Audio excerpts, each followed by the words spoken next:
આણંદના કરમસદમાં સતત બીજા દિવસે પણ હડતાલ થઈ। આઉટસોર્સ કર્મચારીઓની અચોક્કસ મુદ્દતની હડતાલ। પગાર વધારાની માંગ સાથે હડતાલ પર ઉતર્યા છે કર્મચારીઓ। હડતાલ હોવા છતાં આવશ્યક સેવાઓ ચાલુ રહેશે। પગાર વધારો પોલિસી મેટર છે। જન સુવિધામાં વિક્ષેપ નહીં આવે તે પ્રકારની વાત મનપા કમિશનર દ્વારા કરવામાં આવી। કર્મચારીઓને ફરજ પર પરત ફરવાની અપીલ કરવામાં આવી છે।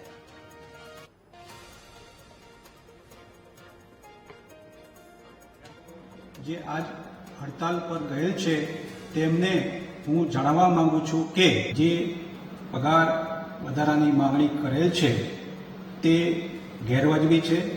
આઉટસોર્સના તમામ કર્મચારીઓને સરકારશ્રીના ધારાધોરણ મુજબ એજન્સી દ્વારા પગાર ચૂકવવામાં આવે છે।